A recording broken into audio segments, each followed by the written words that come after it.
Hello and welcome to the Irish Hunting Podcast, the no bullshit podcast for the outdoor enthusiasts. If you're into hunting, fishing, fine wines and even finer foods, you've come to the right place. So pull up a chair.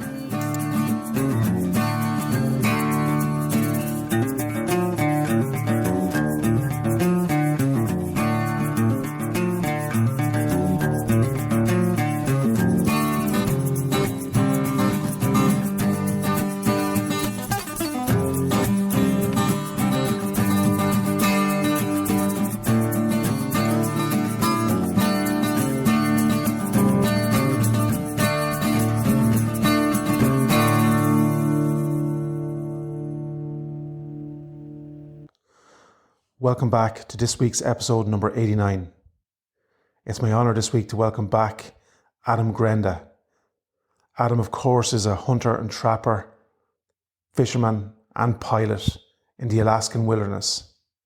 We chat to Adam about his sheep hunt, his moose hunt, trapping wolves, his close calls when it comes to bear hunting and moose hunting. And we have a bit of crack as well. Enjoy this one, folks.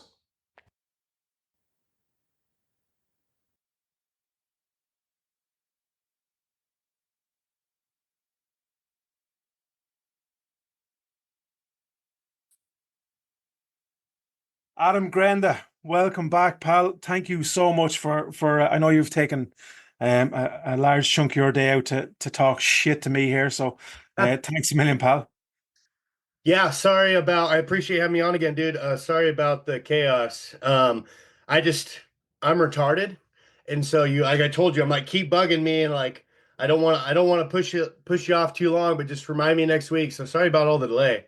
Not at all, man. Not at all. We completely understand. We're in similar situation to yourself. I've large family like you, commitments, and trying to, as we were just talking off air, trying to keep the titties in check, keep them from bursting out my t-shirt and trying to do a little bit of hunting in between. So yeah, thanks a million for doing it. How have you been, man? Busy, as described. Alaska's weird. This even like interior Alaska, where Fairbanks is pretty cold. There just hasn't been much of a winter this year. Where I live, we usually don't get a lot of snow, and this has been like the worst snowpack in history for what the locals are saying in like 30, 40 years. So I wasn't able to go on skis at all. I didn't run my trap line for Wolverine. Didn't kill any wolves. I trapped a few wolves. Got my first wolf in a foothold, like a steel trap. That was pretty badass. I snared one, and man, those bastards, they're the smartest animal in the world. They're just so cagey. Cool.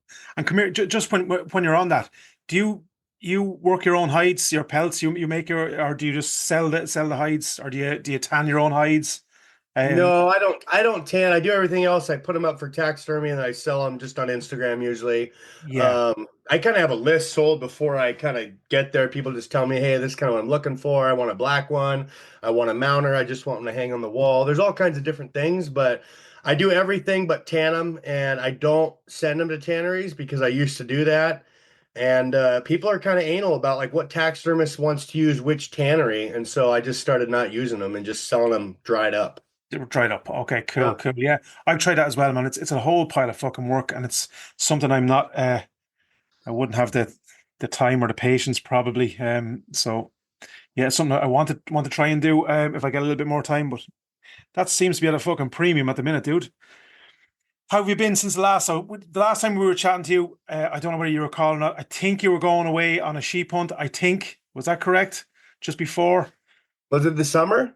Yeah, we were in the summer, so yes, it would have been coming up to. I think that was the last time we were talking to you. We're gonna, I think, heading off for in around like September, October time. I think we're going to start to head off on that hunt.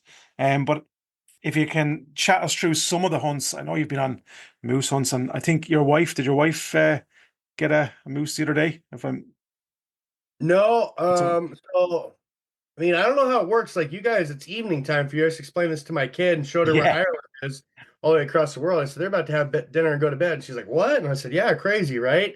And bunch of wankers. And I mean, summer is still summer for us, like July, August.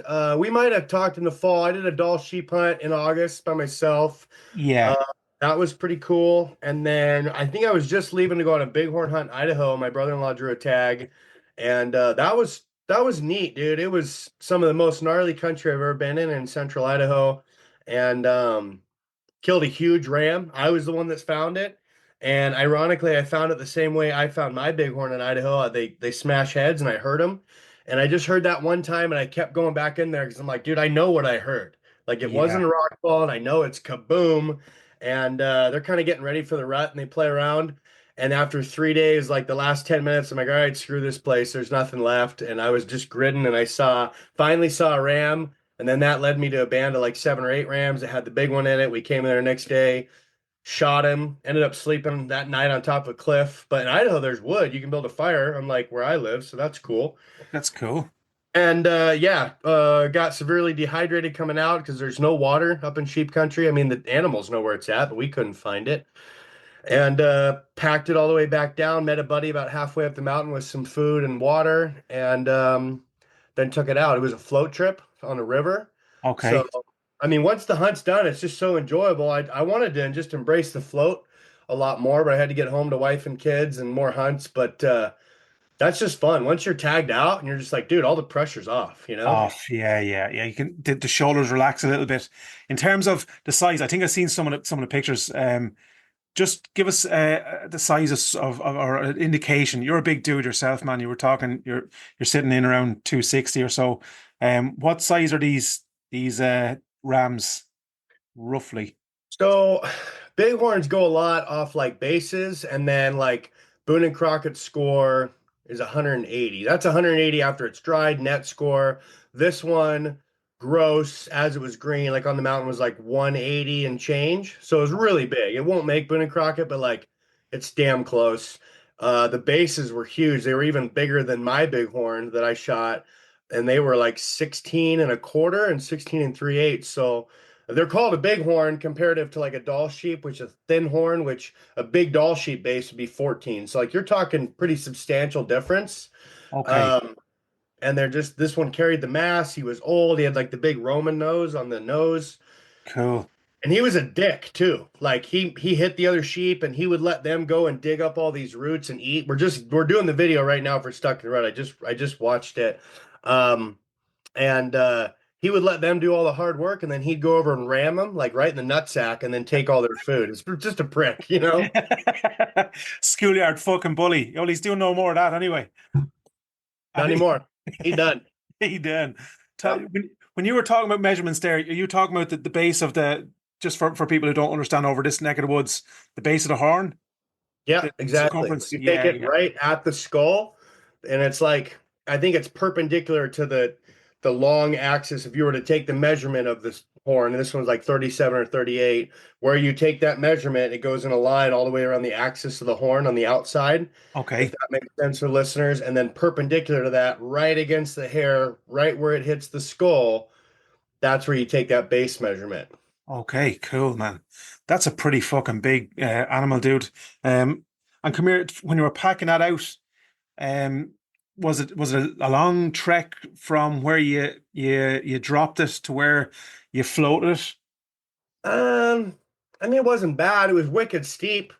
So Yeah, like, I'm not into steep stuff, dude. Everyone's like, you're a pilot and you're afraid of heights, but like, I'm just a pussy. Like when yeah, I'm looking at cliffs and stuff, and we got on some elk trails and stuff that helped, but I kind of have to just like get in my zone and just like go to my happy place and just one foot in front of the other, don't look down and just stay focused on my feet and the mission. It's more of it's mind games for me, man. It's all yeah, mental. But I'm sitting here like, well, what if I trip and then I fall and then I cartwheel down the mountain and die? Like, well, I haven't fallen ever and then yeah. slipped ever. Like, I'm pretty sure-footed, But but I'm saying that we're probably similar in that we're not really built to be ballerinas, man. So, we start to fall. It's probably going to take it's not going to end well. We've a long way between our nose and the ground. So, yeah, it's yeah. not. I'd be similar to you. I'm pretty sure-footed, but I don't like fucking falling, man. Especially when you're carrying something on your back. Um, And there's a cliff right below you. yeah, Yeah. that doesn't fucking help. Um, No. But the pack wasn't bad. I mean, it sure beats a sheep all in with the whole hide, cape, horns, maybe 120. So we split the meat, me and a buddy. There was three of us, me, my buddy Steve, and then my brother-in-law Travis. And it was just awesome teamwork for getting the shot on film and just everything. Got some great shots. And yeah, just a badass experience, man. You got a giant bighorn sheep, do it yourself. And you're sitting there looking at the stars and looking the outline of the bags hanging up in the trees, and you're just like, you This is feel this is life, man. This is you life. feel cool, but then Yeah, you also feel kind of like a little bitch because I'm like, man, the guys in the 50s, they did this with a flannel shirt, and we got all this synthetic kuyu, and we're super down puffies, and we got a fire, and we're still cold, and I'm just like, these guys didn't even have a tarp to put over, and just a wool shirt, and just yeah. There's levels to this game, man. We're probably a little bit down the pecking order, but there's people below us in terms of the shit you be reading online and stuff. So, I think yeah, there's not too many people get to do what you do, especially not to that level. So, and in terms of caliber, what caliber were you shooting there? that was a 300 PRC on that 300 one. PRC. What's your Yeah, favorite caliber, dude? 338 rum. Yeah. I'm kind of 338 rum or nothing. I actually have a 7 I'm selling it today to my buddy. When I told you I'm flying to Anchorage. And then I had a 7 PRC built, just a little bit more of an ass kicker. But I partnered up with Barnes. I've been shooting their bullets for a while. They sponsor me, and they just load that 7 PRC, and it's a little bit better. But to have fully loaded ammunition ready to go, and they just want to send me that, I'm like, let's just do that. Yeah, Uh, savage. but I don't shoot a 7 for much. I'll do caribou, maybe some sheep. But I've also killed some sheep with a 338 because my buddy Brady out of Wyoming, he says it's like, the funny thing is an animal can't be too dead. Like you can't overkill it, Yeah, right? yeah, So exactly. Dead is dead, man. Dead is yeah, dead. And to suppressed, do you suppress or muzzle brake or I threw out all my muzzle brakes the other day. And okay? yeah, I got on with I've been using a lot of suppressors, but like where I'm at, it's hard to get them because like I'm in the middle of nowhere. I can't go down to just get fingerprints or go to a kiosk. So Silencer Central, I got a buddy that works for them. He set me up with them, and I've kind of became an addict. I got like 6 of theirs, and then like 3 other Gunworks ones. I got a Thunder Beast or 2, but I've really got onto the Silencer Central Banish ones. And they're all becoming titanium, but like a can to me is a can. I just Yeah, want it so I don't have to wear earplugs. The recoil reduction's decent. It's not like what a muzzle brake is, but I'll never shoot a gun with a muzzle brake again if I don't have to, ever. yeah, yeah, yeah. Fuck it, man. Your hearing is too valuable, and as you say, if it takes a little bit of kick out of it as well, happy days, man. Happy days. Um, Yeah, in terms of hunting. Obviously hunting in Alaska, so we're over this neck of the woods, and we the nearest thing we get to snowman is probably a week if we're lucky, and you have to go to higher ground to get it. We do get kind of to the odd blizzard and stuff where we're locked in for a couple of weeks, but it's rare. What makes uh, hunting in Alaska so unique, I suppose, compared to other states? Like is it obviously it's fucking it's you're in the wilderness there, but what? it's 2 things, dude. I'll tell you right now. I can answer it Yeah, perfectly. Like the hunting's not hard. Hunting deer or elk, whitetails are smart. Elk and mule deer really smart. I don't think any Alaska animal is very intelligent comparative to those. It's 2 things. It's weather. Like there's a reason there's not like white sand beaches and people everywhere because the weather's just shit. yeah, Like it's gonna blow like 60 on Sunday or Monday. I was looking at the weather coming back from Anchorage, and I'm like, some people call that a hurricane, class yeah, 3 or whatever the minor class of hurricane is on Alaska. That's just a Monday. yeah, And yeah, so the weather's shit. That's hard. The animals lay up, and you're not out there hunting it. Otherwise, you just get brutally assassinated with the weather. yeah, And probably a second, maybe even this might take the cake is just logistics. There's no roads. There's 3 roads in Alaska. They're big roads, but a lot of the state is uncharted territory. So you're looking at planes, boats. In the winter, you're on a snow machine or snowmobile. I don't know what you guys call them. Snow go in the village. yeah, Is what yeah, it's called. But you have to figure out the transportation. So to get all your shit from your house where you start, like this is my gear pile, what I need to survive for 2 weeks, to put it where you're at in the middle of nowhere, and then say, okay, now we're going to start hunting. That's really hard. Yeah, yeah, and it's probably a kickback. We were talking about the guys in the flannel shirts and stuff. It is as close probably as you will get to those days, anywhere in the world, I would imagine, because there's not too many places like where we are here. It's a small island and so on and so forth. So you're never too far from a fucking road, man. You're a couple of if you're lucky, you've a couple of hours of a trek, and that's probably it. You're going to meet a road somewhere. Whereas up there, you could spend a couple of weeks, I would imagine, and see fuck all, which is both really cool, but always obviously presents the challenges you're talking about as well. What? Yeah, it's awesome, but yeah, like you said, like I knew pilots that flew in the 50s and the 60s. I always said I was born like 50 years too late. I should have been born way back then. And it's pretty cool. You take your airplane, your tools, your skill set, and your rifle, and you go do it. Now we have long range rifles, we have better hunting gear, we have titanium blade knives and stuff like that, but you're still in the middle of nowhere, and it's still like the most badass thing I can think to do. That's why I'm doing it still. You were saying there just before we come on, you're obviously in the gym a bit, because it is physically fucking demanding. You're trekking long distances, bringing shit in your back.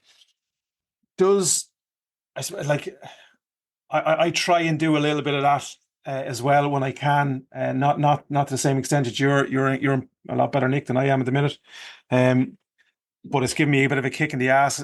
So I suppose the most it is it more physically demanding or mentally? Like which is or is it a bit of both? Like, do you know what I'm saying? It's both. Um, but I've seen dudes that are have an 8 pack that'll tap on day 3. So Yeah, it's a lot of mental. I hate going to the gym, but yeah, I have to hire a personal trainer because like I like lifting and stuff like that, but I love the saying of like Monday morning when you take the weekend off to rest, like that door's the heaviest, the alarm clock's the furthest away Monday morning. So shameless plug for my buddy, Tyler, Knock Performance. I started with him like over a year and a half ago, and he just makes the workouts. It's on an app, and I show up. And my wife's a personal trainer. She's phenomenal. yeah. But I don't know if you've ever tried to like get coached or coach your significant other. It's No, terrifying, right? yeah, It'll man. it'll lead you to strangling each other and being on Yeah, like the TV, of yeah, like double homicide. And so I pay Tyler to yell at me, and like we're really good friends. But if I don't do it, he's like, get your fat ass in the gym, you fat fuck, yeah, Season's coming up. So on the physical side, can I pack out a moose? Yeah. But my legs are growing. I'm getting way stronger, dude. And it's like now I can pack out a moose. And then my buddy shoots one. I'm like, dude, let's go. Let's go kill another. Let's pack that one out. yeah, I think all that physical attribute, the ass kickings I've given myself 5 days a week for the last year and a half, help you mentally. Like you can conquer shit. yeah. So it's like foundation. You're building one on top of the other because you're going to face, especially in your terrain, you're going to face them challenges. And when you come up against that wall, it's better to be looking at it than looking fucking for it, I would presume, um, in terms of, 100%. yeah, Like, I mean, I just don't want to be the guy like elk hunt. Oh, I don't want to go down that canyon. I never want to puss out. Like, I've never said this publicly. My trainer and I talk about it. Like, I have everything in my life dialed. I got great kids. My wife is a dime. I still don't know why she married me. She's hot. She got an ass that makes black girls jealous, and she looks like girl from Ireland. She's a little redhead. Um, and I'm successful in business. I'm an entrepreneur. I'm a pretty good pilot. Like the yeah, physical aspect is the only thing that's not like dialed in. So I'm trying to get all my ducks in a row and just like finally get my shit together and not eat like a fat ass late at night. Like you said, pack it on like a squirrel. I'd love to yeah, go to bed like a fat polar bear in hibernation every night, but then I'm just a soft, flabby titty bitch, yeah, yeah, And I want to be yeah. strong and hard, and I want to be able to see a moose and be like, we're going, dude. No questions about it. What age are you, dude? 35, middle age, 35. my wife calls it. Yeah, yeah, man. Yeah, so yeah, I'm 42. So Yeah, look, I need to get my ass in gear too. So you're giving me a kick in the ass here, man. Looking at your videos and even speaking, I need to get my ass in gear back in the gym. I did a couple of weeks about a month ago. Did 2 weeks, couldn't feel my legs for fucking 3 days after it, and Yeah, it's kind of one of the things where you hate doing it, but the pain that you feel afterwards is kind of like a nice pain, if that makes fucking sense, because you it is. yeah, Yeah. And then I I'm like think it's like the pain now is just pain. I'm gonna feel the pain. I'm gonna yeah. feel it now, and I can sit on the couch, or when you try and take a shit and you do like fall out into the toilet because your legs don't work, Yeah. But like it's better to have that than have a leg go out or a Charlie horse cramp when you're packing out an animal.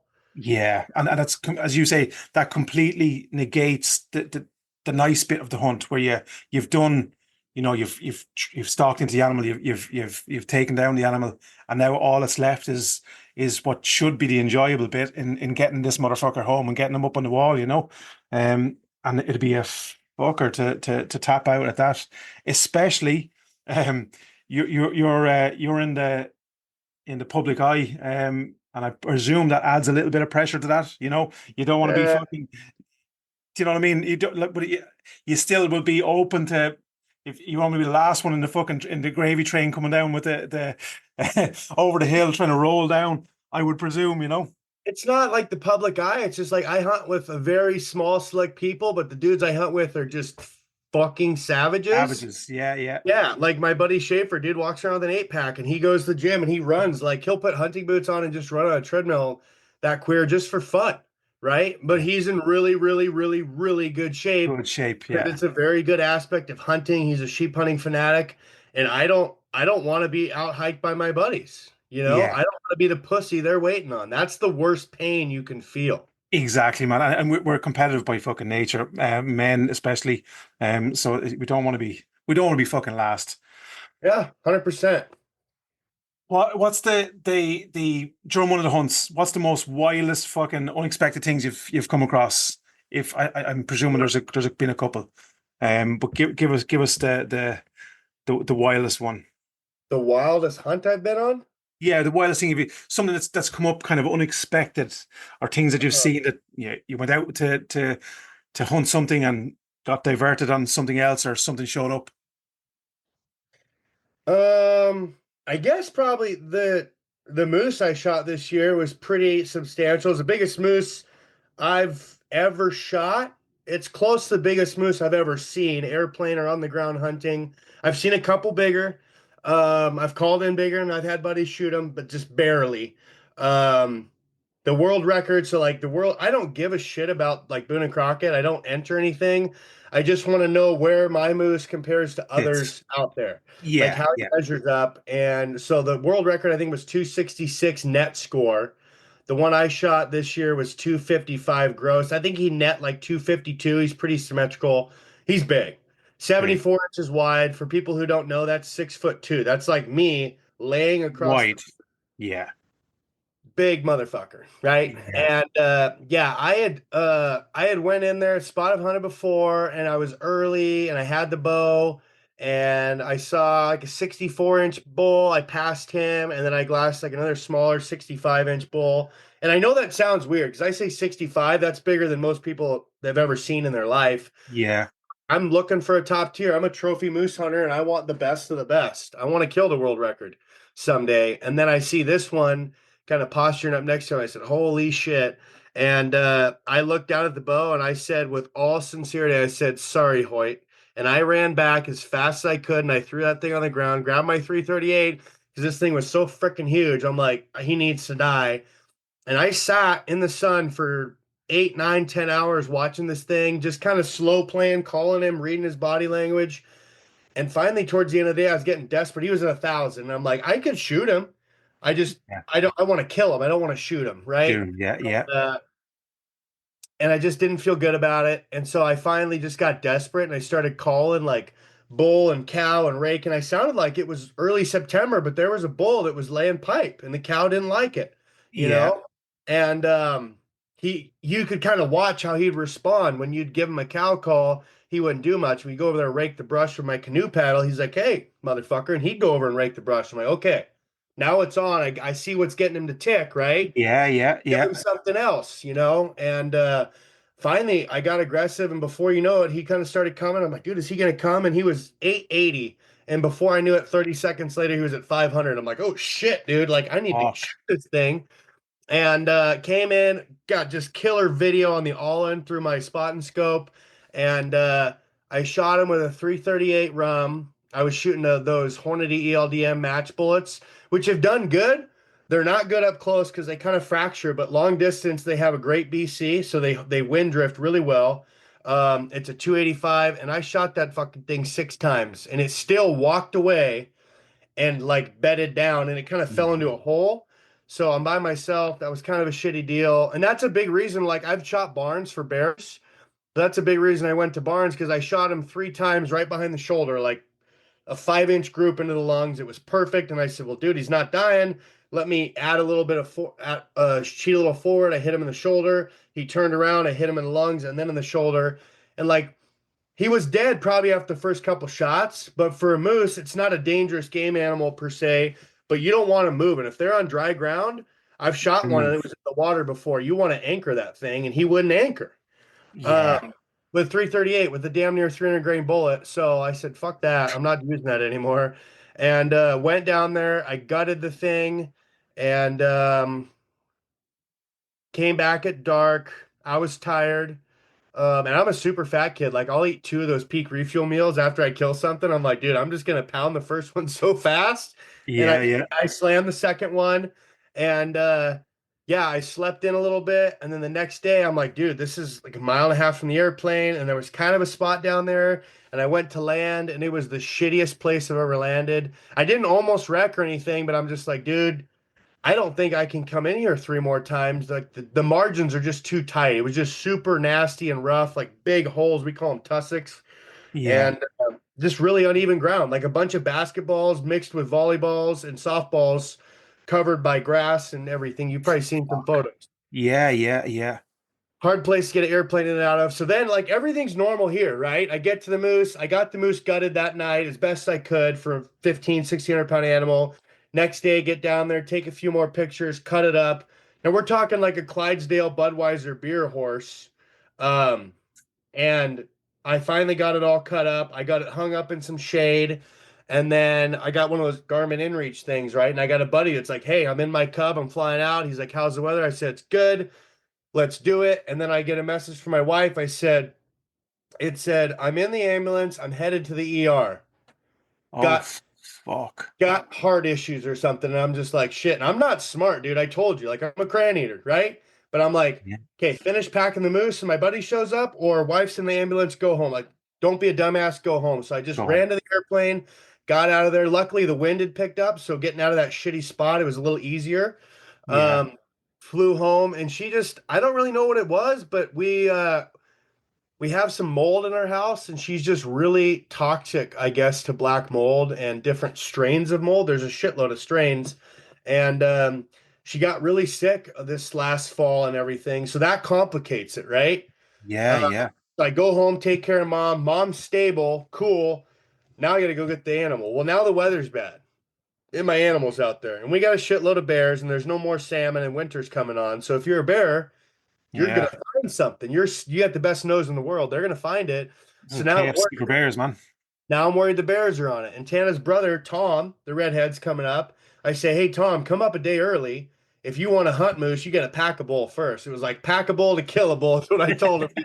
He's like, I'm down. We found it. We found a less shitty spot to land. It was only about a half mile away. We get the moose all packed out. I fly it out, and everything's good. And it was a lot of drama in that because I'm worried about the wife. I'm worried about getting home. Yeah, I had to tell my buddy, hey, abort the mission. Don't come out here. I'm not going to be here if you get here.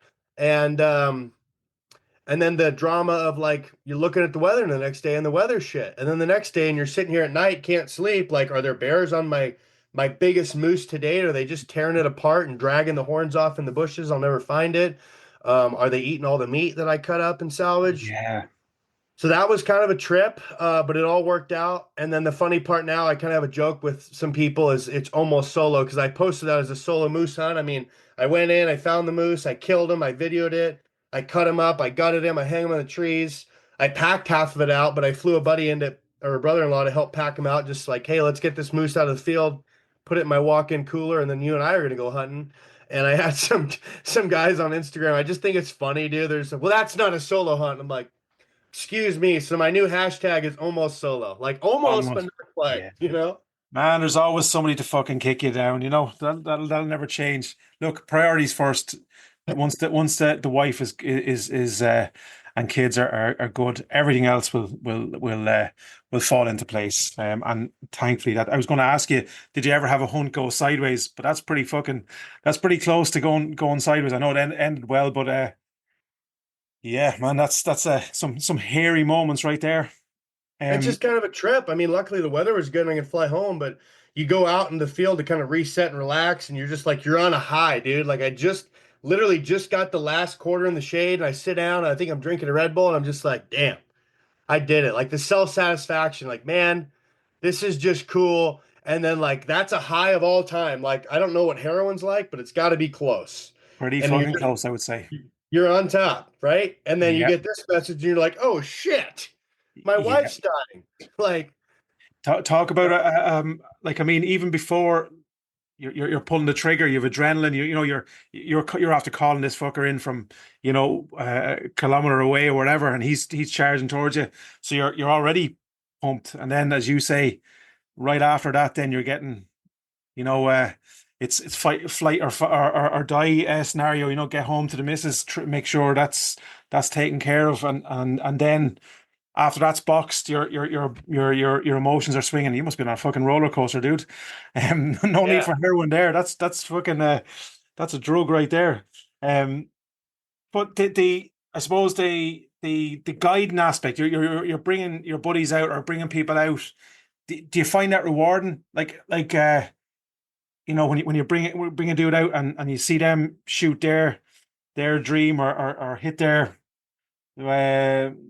their target is not the word I'm looking for, but you know what I'm saying. Is that rewarding from you from a personal Oh perspective? yeah. Yeah, Yeah, but I am not a guide. Like I hunt so much, I guess from like an Instagram perspective, or maybe I'm stuck in the rut, which is our YouTube channel. Um, I'm not a guide. A lot of people think I am, but I only take family members, yeah, and then I have like one moose hunting partner. And the best part about him is like he meets the criteria. And our joke is you got to have a kit. And everyone's like, "Well, I want to kill moose." I'm like, "Yeah, you got a kit." They're like, "Yeah, yeah, I got a kill kit." Like, what's in it? I said, "Number one thing in the kit's a super cub and the ability to fly." And like, shit, you know. And I'm like, that takes a lot of people out. But yeah. you're just dead weight otherwise. So that's kind of our joke. But I don't guide people, family, brother-in-laws, which is cool because Alaska, there's some must-be guided species like brown bear, grizzly bear, mountain goats, and Dall sheep. And my brother-in-law, Travis, has now done all those with me. Did a Dall sheep in the Brooks Range, did Savage. goats on Kodiak, and a huge brown bear on the peninsula. He's coming up moose hunting with me. We've never moose hunted before. He's killed moose up here, but Travis and I make a deadly duo. He's the one that had the bighorn sheep tag. So we've hunted a lot. And like Savage. him and I we just make a good combo. We work well together. We kind of read each other's signals in the brain. We can sign language when shit's getting real. And Yeah, uh, there's just some good mojo. yeah, yeah. It's good. Like I when I said guide, what I'm saying. Just Yeah, that just help people. Yeah. helping dudes out. We were out for a hunt the other night. A buddy of mine was going through a bit of shit over the weekend, and I knew he's in that kind of the jazz where he's not quite right, just by messages and stuff. And I said to him, you know, dude, we need to get the fuck out of here. So the kids were fed, and I was sitting down to have my dinner. I said, fuck it, I ring him. Let's go on a hunt. And we just packed up right there and went off. And I, that night, it was Irish Red stood up, and he looked back at me, and I nodded to him and said, "No, that's yours." And he shot it, and almost instantly, we spent the whole night packing it out, not to the same extent as your The big deer, what is it? it's Irish red deer, so they're Okay, yeah. yeah, they'd be small enough, but still a substantial enough animal, like Yeah. small to medium size horse. Um, but but my question is, do you ever have them fucking moments where shit isn't going right for you, be it personally or work wise or whatever, you're having one of them fucking weeks or months or whatever, and hunting, I I find, and he finds as well, kind of takes you out of that fucking shit for because you have to concentrate on like what you saying there, packing out an animal or dragging an animal or stalking in, and for that couple of hours just takes you away from the here and now. Do you know what I'm trying to get at? Do you Oh find yeah. Yeah, I try and check in on buddies. I try and check in on people I've just barely met too, to just be a good resource if they're going through. Being a dad's really hard, being a husband's really hard, but going out there, like I go to church every Sunday. But like I feel closest to God and the best like spiritual reset when I'm in the mountains, just enjoying it. I love glassing. I love the stock, and it's just a huge reset for me. And I think a lot of my buddies feel the same. yeah, You it look brings you. forward to it all year, you train for it, you get your gear, you shoot your bow, you fly your super cub, and it's like when you're finally just out there, you're just like, it's a drug, man. It's awesome. It's awesome. In terms of you spoke there about the Super Cup being the biggest part of the kit. In terms of kit in Alaska, what's the fucking essentials, and what do people tend to overpack? Like I can imagine fucking going over there, man. I overpack for a weekend away sometimes. I'm useless at trying to gauge what I fucking need. Yeah. What's the essentials, and what's the things that people. Um, it's like top five pieces. Yeah, the Super Cup's great. I find it ironic people who have like grown up here, and I get some haters from Alaska that maybe they're just jealous that I moved up here, and I don't know. I already knew how to fly, so I just had to buy the Cub and kind of fit right in. It wasn't like I moved up here and didn't know anything about airplanes and just picked one up and started killing moose. I already knew how to fly and different things like that. But Yeah. Super Cub's great for access. Then I always say like boots, tent, and a backpack are really essential. Boots probably number one. If you can't move, like your legs are your only mode of transportation, you're screwed. And I've stopped early on hunts for bad boots, like on a mountain goat or a sheep hunt. Okay. Um, and so tent, that's just we're gonna have weather days up here. You need a really good tent. I use that Kuiu 3-person if I'm like based with the Super Cub. If it's a sheep hunt and I'm like going away and spike camp out, I'll bring that 2-person. But I like that 3-person, dude, especially with myself in there. I got a big blow up air mattress. I just have a yard sale. I got shit everywhere and birds everywhere. It's great. And the pack I use is a Barney's pack. It's waterproof. It's about 8.5 pounds. It'll carry a full moose quarter. It's welded. I mean, it's just unbreakable. It's awesome. Other really good essential pieces. I really like that all-in thing, man, just to capture our stuff for Instagram, social media, YouTube for Stuck in the Rut. That's just such a game changer. The digiscoping thing that just goes right on. Uh, Savage. I use all swirl optics just because if you're not finding the animal and I want the very best, the best to see. And we shoot gunwork stuff, but I don't think weapon, if you can't find the animal, you don't have boots, the weapon's irrelevant. So the Yeah. weapon's a great choice, but a lot of people put too much emphasis on what caliber, what bullet, this and that. Make sure your boots are good, make sure your body's good, make sure you can get the rest you need, and then go from there, and then focus on your caliber. Yes. Yeah. I suppose you tend, I know we spoke previously, not to fucking listen to the haters, and I presume you get a good bit of it given your profile both on YouTube and social media and stuff. Tons of them, yeah. Yeah, yeah. What's I go through phases, man. I'm not as what would you say? Because Thick skinned is what we call it. If you what's don't give that? a if you Yeah, don't give yeah. a fuck, you're thick skinned. But I know what you mean. It's nice to read the comments. You go, fuck this guy. Yeah, yeah. I dip in and out. I dip in and out. I go in and fucking put up some. I tend to fight fire with fire and use stupidity to fight stupidity, if that makes fucking sense. But yeah, do you get bogged down in that, or do you just say No. fuck 'em? No, not at all. I mean, I think 99% of it's probably jealousy.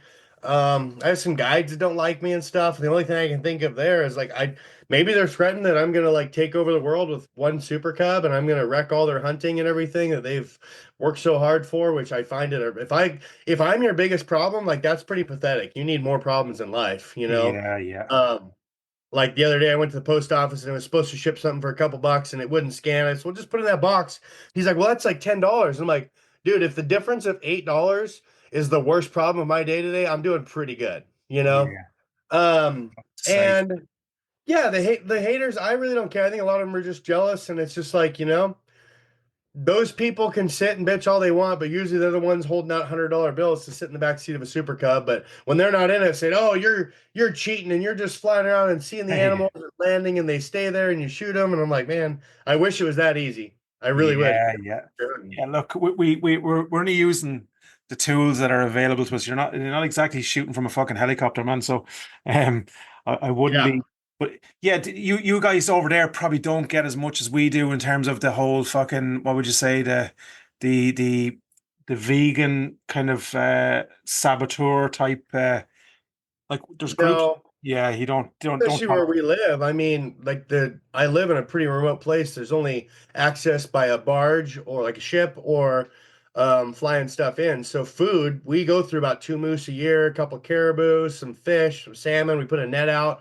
Like it's a pretty big, they call it subsistence lifestyle to subsist or subside off the land. Yeah, Um, Not so much if you're more in a area of Anchorage or Fairbanks, but Alaska's all about hunting and different things like that. And I think now, just from the U.S. with Trump and RFK in, they're getting into this health kick of like, get rid of the vegan. We need meats, we need proteins, we need vegetables.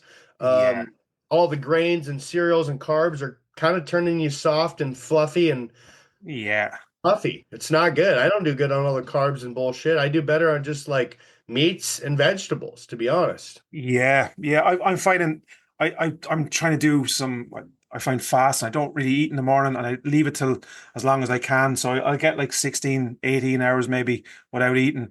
And I find as the longer that goes on, the more energy I have, the more focused I am, the more fucking clarity I have. Now, my problem is when I fucking sit down and start, you know, the brain takes a little bit longer to tell the mouth to stop fucking eating. So that's my little. I'll pack away quite a bit when I sit down, but yeah. So I think it makes sense, man. We're kind of a little bit envious of you guys over there because there's a lot of stuff over there that's making. I'd be a big fan of RFK, especially. I would listen to a lot of his stuff, and And he's yeah, what I'm saying. jacked too. You seen that dude? Yeah, He's man. oh, yeah, Fucking hell. yeah. Yeah. So that's yeah. Hide your wives. Yeah, exactly, man. Yeah, I won't be introducing them to. Yeah. But yeah, so the conservation. What's your kick on conservation? Like, obviously you've predators over there. You've fucking big game, small game. Um, the balance and the ecosystem. What's your kick on that? Like over here? It's the buzzword now. We have to mind the ecosystem, the balance, and all that kind of stuff. And funny enough, fucking hunters are probably drafted in when it's necessary to balance that and probably kick back out again and say no, we don't need you anymore. A little Yeah. bit over where you are. Well, the biggest thing, they call it ballot box biology. That's like the bullshit in Colorado reintroducing the wolves. That was all just a bunch of hippies that got a bunch of signatures that don't know fuck all about anything. Now, if we want to talk about biology and data and collars and predation, I'm all about it. If you want to Yeah, use scientific facts to say, like in Alaska, these wolves are killing this caribou herd right next door to me, the Mulchatna herd. Used to be 200,000, now they're down to 13,000. That's not all due from predation. That's from them getting disease and eating themselves out of lichen. They don't have a food source. I mean, they cover a lot of ground. But now they're trying to bounce back, and the wolves just keep hammering them. And yeah, scientifically, after birth, from protrusion to 6 months of age, a caribou calf fatality rate's 90%. The majority of that is due to wolves. The brown bears eat them right away because they'll go from caribou to caribou in the calving grounds and just boom, snack, boom, snap. snack. They can smell so good, the baby caribou can't even run. But after that, the wolves hammer them. And so Yeah, they're going in for wolf predation and shooting them. And then you got all these liberals coming in and suing people that don't shoot the bears, don't shoot the wolves. And it's like, I know that makes you sad, but like, let's look at the numbers. So Alaska doesn't fuck around, which is really yeah, cool. When it comes to laying down the hammer, Alaska says, we're going to do what we're going to do to keep the caribou and moose population because that feeds Alaskans and they really care. So they're yeah, kind of the opposite And I think having Trump in the organization and obviously Junior because his son and he's a big hunter and outdoorsman, like that's a huge backing to say, you know what, fuck you, vegans. We're gonna do what we're gonna do. Yeah, yeah, Sorry, I'm a little hot, dude. The pre-workout's still in me a little bit from this yeah. morning. You just kind of You're struck a pumped, man. nerve.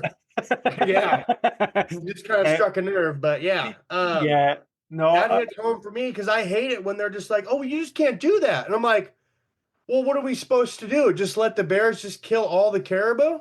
yeah, like fuck's sake, man. And then when they're finished with the fucking caribou, then you line up there and they'll eat your little fucking asses first, man. They won't be eating fucking ours, you know.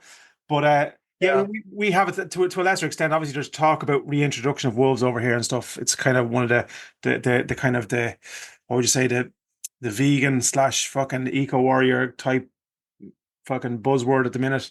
And we have even like we have sparse forestation, so we've a lovely farm, you know, sheep and cattle and all that kind of stuff. So it'll be just like, you know, their thought was that they'll control the deer population, but fucking deer's pretty good at running, and sheep is not so much. So I know what I'd be fucking eating if I was a wolf. They just don't think this shit through, I don't think.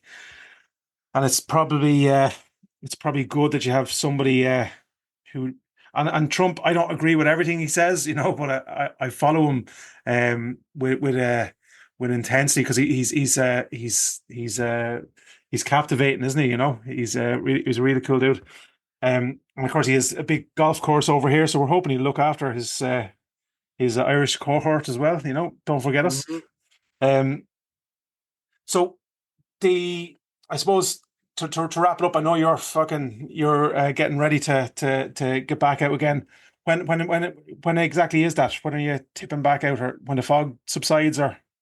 Yeah, so we get done here, I'm gonna check the weather and probably fly to Anchorage to grab some guns. I could do an annual on my Super Cub at a buddy's house and just the annual inspection to make sure everything's good every 12 months. And then after that, I'll come back. I'll be picking up a few moose sheds, finishing our hangar house this year. So I got a bunch of subs like plumbing and electrical coming in this spring. So I'll be busy with that. But in between though, we'll pick up some moose sheds. I might try and squeak out for a brown bear hunt. I'm just not sure. Okay. Might try and do like a quick 2-dayer and just see if I can go land on the beach somewhere. If I can find like a dead whale or something, that'd be cool because there'll be bears all around. But if not, I'll just maybe try and hunt a spot on the beach that I've hunted before and see if I can get one. And if not, then I'll just be busy working throughout the summer, finishing this hangar, and then pretty much nothing till moose. But I got a big moose lineup this year, so I'm pretty excited. Have you? Yeah. That's Yeah. the number one aim this year is to get that on the ground. Yeah, I don't think I'll ever top the one I got last year, but I'm never going to say never, you No, know? absolutely. It's the thrill of the hunt will keep you, or the chase, man, is sometimes more rewarding than the actual. Just your T-shirt, Elite Hunt Club. What's that about? Oh yeah. Shameless plug. So Lead Hunt Club's a business. I'm part owner of it. We're doing it right now for an Alaska Peninsula, really close to me. Some buddies of mine just down the street. We're doing a guided moose hunt. And so Lead Hunt Club is a business my buddy started, Trevor, that I got into, and I do all the sales and marketing. Trevor's the brains of the operation. We have an attorney, and then we have an IT website guy, and we all kind of have our own lane. Great partnership that works together. And we buy a hunt from an outfitter. I do all the outsourcing to different vetted people that I know. And buy a hunt. We have this one. It's $50 a ticket, and we do a max of 2,000 tickets. And cool thing about us is our slogan is you always know your odds. There's other companies and stuff that do raffles, but like I put in for raffles and like you never even know, was there a drawing? Did they just take my money and run? Like, is there 20,000 tickets? Like, what are my odds? Yeah, We bundle tickets, so it's like $50 a ticket, or you get 5 for $200. You basically buy 4, get 1 free, and then you know your odds are like this. If you spend 400 on this, I think your odds are like 1 in 200. So pretty good.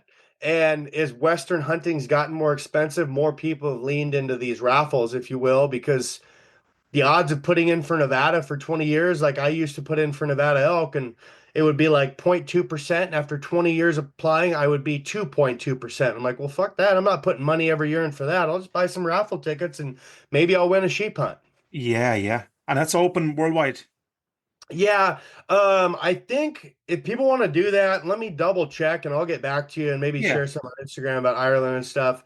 It's more difficult, but yeah, when you're they call it a non-resident alien. When you're a different country to hunt Alaska for any animal, you need an outfitter. So you can never come over from out of the country and do like a do-it-yourself moose hunt. No matter how good of a hunter you are or how skilled you are, if you don't reside in the US, you can't hunt moose without a guide. And so this Okay. is the cheapest option. It's over a $40,000 hunt, and we have a lot of people to buy one ticket and they get it. I had a kid 6 months ago. He's 25 years old, spent $40 on a ticket, and he's going on an archery brown bear hunt this fall.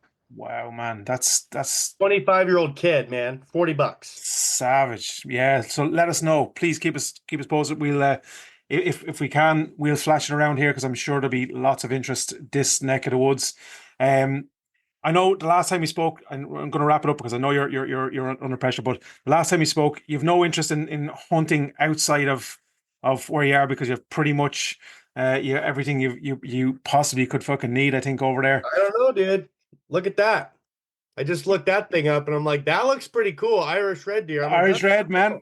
Yeah, Yeah, that one looks pretty big. You gotta send me some pictures, but you might tickle my balls just enough to get me over there one of these days. without a doubt, man. When you're gonna, we'll convince you one of these days, man. We have some pretty cool hunting. You won't be as physically taxed as you are, obviously, over in Alaska, but we'll put you through your paces after the hunt. All right, pints of Guinness, whiskey. I'll wear a kilt. I'll wear Yeah, something sexy. yeah, Yeah, and then you have to get up and hunt again. So that's the challenge, you know. that's the hard part. Yeah, exactly, man. Exactly. Adam, you're a legend, man. Thank you so much for fucking coming on, dude. You know I'm a huge fan. You've been always been great to us in replying to messages and stuff and coming on the show. So we're eternally grateful. Thank you very much, my man. Thanks for having me on, brother. I appreciate it. I'll let you know on Elite Hunt Club. I'll check out with our attorney and I'll send you our rules. Deadly stuff. Do and we'll share it around here, okay? Cool. Listen, Thanks, Brian. much love to the family and the kids. Stay safe and keep in touch. Will do. Thank you. Over now, pal. See ya.